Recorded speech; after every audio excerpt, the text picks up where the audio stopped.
Hello दोस्तों, नीलकमल recipe में आपका बहुत बहुत स्वागत है। दीपावली का त्यौहार बीत गया, लेकिन दीपावली की जो थकान है अभी भी लोगों को दूर नहीं हुई है। और मैं ऐसे दीपावली से संबंधित आपको टिप्स एंड ट्रिक्स बताऊंगी जो कि आपके बहुत काम में आने वाले हैं, आपका बहुत सारा पैसा भी बचाने वाले हैं। तो चलिए अपनी वीडियो की तरफ चलते हैं। तो देखिए, ये हैं फुलझड़ियाँ। फुलझड़ियाँ हम लोग छोड़ते हैं और उनको ऐसे ही फेंक देते हैं, लेकिन क्या आपको पता है कि ये भी हमारे बहुत काम में आने वाली चीज़ है। बचपन से ही हम लोगों ने फुलझड़ी छोड़ी और उसके बाद उसको फेंक दिया, लेकिन मैं आपको एक ऐसा उपाय बताऊंगी, ऐसी टिप्स बताऊंगी कि ये जली हुई फुलझड़ी भी आपके बहुत काम में आ सकती है। तो सबसे पहले मैंने ये फुलझड़ी ली और इसको एक अखबार पर रख दिया, और जो फुलझड़ी का मसाला है ना, उसको हम अच्छे से तोड़ लेंगे। बहुत जल्दी टूट गया क्योंकि ये जली हुई फुलझड़ी है, तो मसाला बस ज़रा सा हमने इस तरह से इसको रगड़ा तो सारा मसाला जो है निकल गया। इसके बाद इस मसाले को हम इकट्ठा कर लेंगे, और इकट्ठा करने के बाद जो फुलझड़ी की जो तार हैं वो हमारे बहुत काम में आते हैं। वो अगर आपको फ्लावर्स बनाने हो, आपके बच्चों का स्कूल में कोई क्राफ्ट का काम हो, तो ये तार बहुत काम के होते हैं। तो इन तार को साफ करके आप रख लीजिएगा, ये कभी भी मत फेंकिएगा। ये तार कभी कभी मार्केट में भी नहीं मिलते, हम ढूंढते रहते, कभी ज़रूरत पड़ती है। तो घर में अगर सामान रखा होता है तो सामान हमें इस तरह से मिल जाता है, तो हम अपने बच्चों का क्राफ्ट का सामान बना सकते हैं। तो देखिए, मैंने ये फुलझड़ी से सारा उसका जो मटेरियल था, जो जला हुआ था, वो उसको निकाल लिया। क्या आपको पता है कि ये जो मसाले का जो पाउडर है, ये भी हमारे बहुत काम में आने वाला है। तो मैं अखबार के 4-5 पीस कर लूँगी, और कोई भी कागज़ आप ले लीजिएगा, और उसमें आप इस मसाले को इस तरह से थोड़ा थोड़ा रखकर आप अपने घर के कोने में, जहाँ पर आपके मच्छर आते हैं, चींटियाँ आती हैं, वहाँ पर आप इस तरह से रख दीजिएगा। तो 2-3 दिन तक इसकी महक बनी रहेगी, तो आपके घर में बिल्कुल भी मच्छर नहीं आएंगे। कोने कोने में इतने मच्छर हो जाते हैं कि इस समय मौसम भी थोड़ा चेंज हो रहा है, तो मच्छर बहुत हो रहे हैं, और मच्छरों की भगाने की बहुत ही अच्छी सी ये दवा है, और ये बहुत अच्छी टिप्स है। तो इस तरह से कागज़ में कर कर आप किसी भी कोने में, जहाँ पर आपकी ज़्यादा मच्छर आते हो, चींटियाँ आती हो, काकरोच आते हो, वहाँ पर रख दीजिएगा।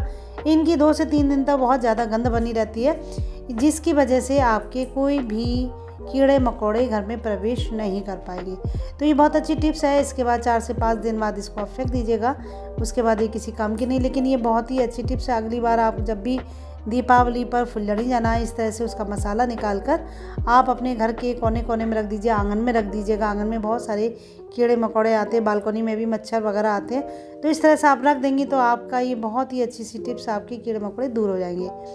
इसके बाद ये जो तार बचे हैं ना फुलझड़ी के, ये भी हमारे बहुत काम के हैं। तो मैं किसका एक ऐसा आपको टिप्स बताऊंगी कि आपको लगेगा कि हमारे तार कितने काम के थे। तो देखिए, मैंने इस तार को अच्छे से जूने से साफ़ कर लिया है, क्योंकि इसमें काला कालापन जो लगा हुआ था वो दूर हो गया। इसको लगा के मैंने साफ़ कर लिया और धुल लिया।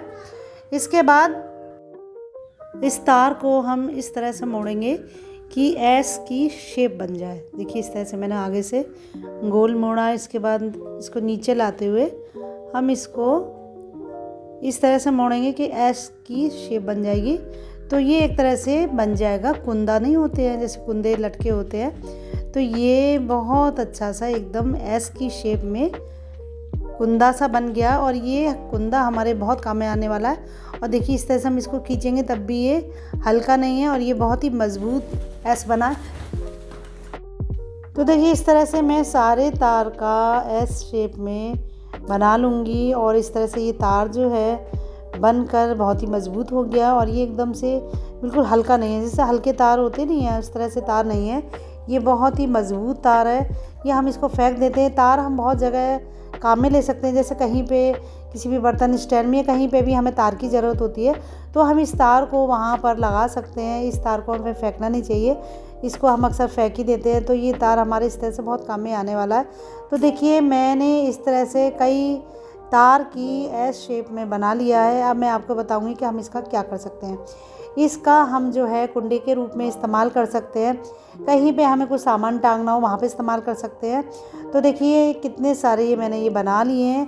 अब मैं कोई भी बर्तन का स्टैंड है, या कोई भी हमारी रैक होती है ना, साइड में हमारी जगह होती है, वहाँ पर हम इसको टांगेंगे। तो देखिए, मेरी ये कप की रैक है, और इसकी साइड में जगह है, और अक्सर हमारे पास ज़्यादा बर्तन हो जाते हैं, किधर रखे, करछली है, चम्मच है, बहुत सारे बर्तन ऐसे होते हैं जो बर्तन स्टैंड में ज़्यादा हो जाते हैं। तो देखिए, मैंने जो रैक की साइड में जगह है ना, वहाँ पर इस तरह से ये कुंडे मैंने टांग दिए हैं। और टांगने के बाद जो भी बर्तन होते हैं करछली वगैरह, तो उसको हम हल्के बर्तनों को यहाँ इस तरह से टांग सकते हैं। तो देखिए मैंने ये करछली टांग दी और इस तरह से सारे बर्तन जो एक्स्ट्रा बर्तन थे मैंने इस तरह से टांग दिए। तो हमारे बर्तनों को इधर उधर पड़े रहने की कोई ज़रूरत नहीं है, इस तरह से आप इसको टांग दीजिए। तो देखिए कितनी अच्छी सी ये टिप्स है, आपके बर्तन जो इधर उधर पड़े रहते उनके लिए एक स्पेस मिल गया टांगने के लिए। और आपके गैस के पास ये है तो आप कभी भी इसको निकाल कर इस्तेमाल कर सकती है। देखिए मैंने कितनी भारी जो चलनी थी वो इस पर टांगी, लेकिन कोई भी तार जो है इतना मजबूत है कि वो बिल्कुल भी नहीं ढीला हुआ है। तो इस तरह से देखिए मेरे कितनी जगह बची और साथ ही में अगर नया स्टैंड आती है उसके मेरे पैसे बचे। और देखिए कील पर हम इस कुंडे को टांग देंगे और जो हमारी चाबियाँ इधर उधर पड़ी रहती है ना, उस चाबियों को भी हम इस पर टांग देंगे। तो ये कुंडा इतने काम में आता, कहीं पे भी आप इस पर कोई भी चीज़ कहीं पे भी आप इस पर टांग सकती हैं। ये कुंडे के शेप बन गया, बहुत ही मजबूत है, बिल्कुल भी हल्का नहीं है कि ये एकदम सीधा हो गया या एकदम मुड़ गया है। इसके बाद मैं आपको एक और इसकी टिप्स बताऊंगी कि आप ये जो कुंडे बनाए हैं ये किस काम में आ सकते हैं। तो देखिए मेरे सारे बर्तन कितने मजबूती से टंगे हुए हैं, कोई भी बर्तन मेरा गिरा नहीं है। तो ये देखिए मेरी काफ़ी समय और मेरा काफ़ी स्पेस वहाँ पे बच गया बर्तन के स्टैंड में। अब मैं अपनी सारी करछली जो है इस पर टांग देती हूँ, कभी भी ख़राब नहीं होंगी और ना ही ये काले पड़ेंगे। ये लोहे के नहीं है, ये तांबे के बने हुए तार हैं। और देखिए इस तरह से ये कितनी अच्छी टिप्स है, इसको आप ज़रूर इस्तेमाल कीजिएगा। तो देखिए ये बालकनी, यहाँ पर हम अपने कपड़े सुखाते हैं, कभी कभी कपड़े ज़्यादा हो जाते हैं तो उसके लिए भी ये बहुत अच्छी सी टिप्स है। इन कुंडों को हम रस्सी पर टांग देंगे और टांगने के बाद इन पर हम अपने सुखा देंगे कपड़े। और कपड़े सुखाने के बाद हमें चिमटियों की भी ज़रूरत नहीं पड़ेगी, जो हम चिमटी लगाते हैं ना कपड़ों पे टांगने के बाद कि हमारे कपड़े कहीं गिर ना जाए। ये कुंडे इतने मजबूत हैं कि इन पर आप अपने कपड़े टांग देंगी ना तो वो बिल्कुल भी गिरेंगे नहीं और ना ही आपको चिमटियों की ज़रूरत पड़ेगी। तो देखिए इस तरह से मैंने ये सारे कुंडे टांग दिए और इसके बाद मैं इसमें बताऊँगी कि आप अपने कपड़ों को किस तरह से टांग सकती है। तो देखिए मैंने ये इस तरह से एक छोटा टॉवल लिया, उसको इस कुंडे पर मैं इस तरह से टांग दूँगी। और देखिए इसी तरह से मैं अपने कई छोटे छोटे कपड़े जो होते नहीं हैं वो हम इस पर टांग सकते हैं, हमारा स्पेस भी बचेगा। और इस समय धूप बहुत हल्की होती है, ज़्यादा जगह की ज़रूरत पड़ती है, तो इस तरह से कपड़े ज़्यादा होते हैं तो हम अपने कपड़ों के बीच में भी इस तरह से कुंडे डाल देंगे और उन पर हम अपने कपड़े सुखा देंगे। तो देखिए हमारे कपड़े सूखने की कितनी अच्छी सी जगह भी हो। इस तरह से देखिए मैंने अपने कई कपड़े जो मेरे छोटे थे, ज़्यादा वजनदार नहीं थे, वो कपड़ों को मैंने यहाँ पे इस तरह से रस्सी पर सुखा दिया है। तो कभी भी आपको कपड़े सुखाने हो, आपकी जो कुंडे हैं इतने काम में आते हैं ये। तो देखिए मैंने सारे कपड़े सुखा दिए और इन कपड़ों पे अच्छे से धूप भी लग जाएगी। आप भी अपने ये फुलझड़ी के तारों को फेंकिएगा नहीं, उनको इस तरह से कुंडे बनाइएगा और अपनी रस्सी पर लटकाइएगा, अपने किचन में लटकाइएगा, कहीं पे लटकाइएगा। बहुत इस्तेमाल इन कुंडों का है। तो ये फुलझड़ी जो है एक तो जला के आपको खुशी मिलती है, दूसरा इनके तार जो है आपके घर के बहुत काम में आते हैं। अब आपके पास जो भी फुलझड़ी के तार पड़े हों आप उनको मोड़कर इस तरह से इस्तेमाल कीजिएगा। और इस्तेमाल करने के बाद आप इनको किसी भी कोने में, किसी भी रस्सी पर, कहीं पर भी टांगिएगा। कोई भी सामान टांग सकती है आप इसमें, अपने बर्तन टांग सकती हैं, करछली वगैरह, और कपड़े टांग सकती हैं, साथ ही आप अपने बैग्स टांग सकती हैं कहीं भी एक कोने में, कहीं भी कील लगाकर। तो देखिए कितने काम के ये कुंडे हैं और ये बहुत ही मज़बूत हैं, ये एकदम हल्के नहीं हैं कि देखिए मैंने कपड़े को इस पर टांग के खींचा है, बिल्कुल कपड़ा गिरा नहीं है, ना ही तार हमारा सीधा हुआ है, ये बहुत मज़बूत तार बने हुए हैं। तो इस तरह से आपका बहुत सारा पैसा बचा, क्योंकि हम और रस्सी लाएंगे तो हमारे पैसे खर्च होंगे, लेकिन अगर हम इन कुंडों को टांग के ज़्यादा कपड़े टांग सकते हैं तो इस तरह से देखिए हमारे कितने सारे कपड़े इसमें सूख गए। तो इस तरह से कम जगह में आप ज़्यादा कपड़े सुखा सकती हैं। ये बहुत अच्छी टिप्स है, इसको आप ज़रूर आजमाइएगा। इसके बाद हमारी अपनी अगली टिप्स है, ये है फुलझड़ियों के खाली रैपर। ये भी फेंक दिए जाते हैं, मैं इनका ऐसा उपयोग बताऊंगी, आपको बहुत ही अच्छा लगेगा।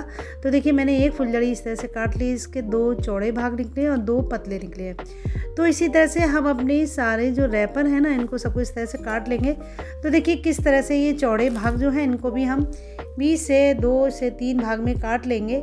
और काटने के बाद मैं बताऊंगी कि इनका हम क्या कर सकते हैं। ये बहुत ही अच्छी टिप्स हैं, ये टिप्स अभी तक आपको किसी ने बताई नहीं होगी और ये बहुत काम की है, आपके बहुत सारे पैसे बचाने वाली टिप्स है।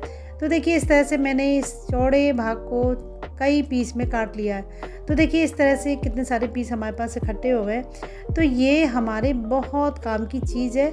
ये आप किचन में किसी भी बर्तन में, जो आपका खाली बर्तन उसमें लगा दीजिए या किसी स्टैंड में लगा दीजिए। तो देखिए आपको मार्केट जाना पड़ता है, आप सामान भूल जाती हैं, आपको लिस्ट बनानी होती है सामान की। तो आप इसको एक रैपर उठाइए और इस तरह से आप अपने सामान की लिस्ट बना लीजिए। तो आपको बिल्कुल भी परेशानी नहीं होगी, ना ही आप सामान भूलेंगी। जब भी आपको ज़रूरत हो आप सामान लिख के इसमें रख दीजिए, या आप बाज़ार जानी तो आप सामान लिख कर इसमें ले जाइए। बहुत सारा काम आप इस पर कर सकती हैं। फालतू हम इतना कागज़ वेस्ट करते हैं, तो ये हमारे कागज़ बहुत सारा काम में आने वाला है। तो ये बहुत अच्छी टिप्स है। देखिए कितने अच्छे से ये रैपर और कितने सारे बनकर इकट्ठे हो गए। आप इसको बहुत सारी काम में ले सकती हैं। इसके बाद ये जो पतली स्टेप थी कागज़ की, इसका भी मैं आपको यूज़ बताऊंगी कि आप इसका कैसे इस्तेमाल कर सकती हैं। तो देखिए ये भी हमने कितने सारे काट लिए हैं, ये भी बहुत सारे बनकर तैयार हो गए। इनको हम बुक मार्क के रूप में इस्तेमाल करेंगे। अक्सर बच्चे पढ़ते हैं, कॉपी पलट जाती है, बच्चे भूल जाते हैं कि हमने कहाँ से पढ़ा था। तो ये बुक मार्क उनकी बहुत सारी हेल्प करेगा। तो देखिए आप जब भी कभी इस तरह से फुलझड़ी के खाली रैपर होते हैं ना, आप उनको इस तरह से इस्तेमाल में ले सकती हैं। बहुत सारा हमारा कागज़ बचेगा और बहुत सारा हमारा पैसा भी बचेगा। इतने सारे कागज़ हमारे वेस्ट हो जाते हैं, ये हमारे कागज़ काम में आएगा। तो इस तरह से ये बहुत ही अच्छी टिप्स, इसको आप ज़रूर इस्तेमाल कीजिएगा और करने के बाद आप ज़रूर बताइएगा कमेंट बॉक्स में कि आपको मेरी ये टिप्स कैसी लगी। ये बहुत अच्छी टिप्स है। इसके बाद हम अपनी अगली टिप्स की तरफ चलते हैं। हमारी अपनी अगली टिप्स है, ये हैं दवाइयों के खाली रैपर। हमारी कैंची में कभी कभी धार एकदम ख़त्म हो जाती है या बहुत हल्की हो जाती है, कुछ काटा नहीं आता, केवल कागज़ ही काट सकते हैं। तो ये दवाइयों के खाली जो रैपर होते हैं ना, इनसे आप कैंची से काट दीजिए इनको। तो देखिए कितनी अच्छी इसकी धार हो जाएगी। तो कभी भी आपकी कैंची की धार कम हो जाए तो आप दवाइयों के खाली रैपर को इस तरह से काट दीजिएगा। आपकी कैंची की धार एकदम तेज़ हो जाएगी, आपको बाज़ार जाने की ज़रूरत ही नहीं पड़ेगी। ये देखिए कितनी इसकी धार तेज़ हो गई है। तो कभी भी आपकी कैंची ख़राब हो या धार हल्की हो जाए, आप इस तरह से उसको तेज़ कर लीजिएगा। इसके बाद हमारी अगली टिप्स है, किचन में हम काम करते हैं, कभी कभी हमारा हाथ जल जाता है या भाप से जल जाता है, या कभी कभी कोई गर्म बर्तन लग जाता है तो हमारे हाथ में निशान भी पड़ जाता है। तो जब भी आपका हाथ जले, आप एक प्याज लीजिएगा, उसके 2 पीस कीजिएगा और इस तरह से चाकू से उसको गोद कर उसका जो रस निकलता है ना, उससे आप इस तरह से अपने हाथों पर रगड़ लीजिएगा। तो आपके हाथ में ना तो निशान पड़ेगा, ना ही आपके हाथ में जो फफोला सा पड़ जाता है ना, वो बिल्कुल भी नहीं पड़ेगा। तो कभी भी आपका हाथ जले, आपके किचन में ही इसकी बहुत अच्छी सी दवा तैयार है। तो आप प्याज को इस तरह से कट करके उसको हाथों पर रगड़ लीजिएगा। आपके हाथ में बिल्कुल भी निशान नहीं पड़ेगा, ना ही जलन मचेगी, एकदम ठंडक का भी ये काम करेगा। इसके बाद हमारी अगली टिप्स है, ये रंगोली है। भाई अब दिवाली बीत गई है तो हमें रंगोली को उठाने का या बिगाड़ने का इसका मन नहीं कर रहा, लेकिन हम इस तरह से इसके कलर को दोबारा से इस्तेमाल कर सकते हैं और इसको हम इस तरह से बटोर सकते हैं कि ये हमारे फिर से काम में आ जाए। फिर से हम कहीं भी रंगोली इसको बना सकते हैं। तो हम अखबार लेंगे, अखबार में हम इस तरह से एक पीस काटेंगे और काटने के बाद एक लेंगे हम ब्रश, कोई भी ब्रश जो आपके घर में इस्तेमाल होता हो, कोई भी ब्रश आप ले लीजिएगा। और ब्रश से और अखबार के टुकड़े से देखिए कितने अच्छे तरीके से मैं रंगोली के सारे कलर उठा लूँगी।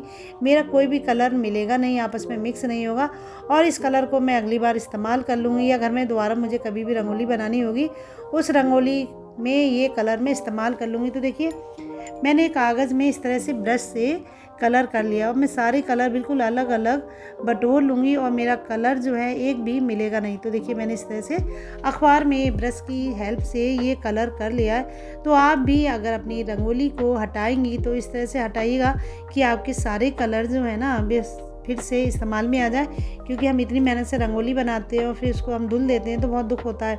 लेकिन हम कलर को इस तरह से दोबारा से इस्तेमाल करेंगे तो हमें बहुत ही अच्छा लगेगा, हमारे सारे पैसे बचेंगे, क्योंकि ये कलर हम बार बार पैसे डाल के कलर ख़रीदते हैं। तो इस कलर को आप कई बार इस्तेमाल कर सकती हैं। ये बहुत अच्छी सी टिप्स है। और ब्रश से देखिए कितने अच्छे से सारे कलर कितने आसानी से इकट्ठे हो गए। तो आपको रंगोली के कलर उठाने हो तो आप इस तरह से उठाइएगा, उनको बर्बाद मत कीजिएगा। धुल देते हैं तो वो बेकार हो जाते हैं। तो इस तरह से आप अगली बार दोबारा किसी भी अवसर पर इन कलर को इस्तेमाल करके रंगोली बना सकती है। तो ये सारी टिप्स कैसी लगी कमेंट बॉक्स में मुझे ज़रूर बताइएगा। मिलते हैं आपसे अगली वीडियो में, तब तक के लिए bye bye, have a nice day, thank you very much, happy Deepawali.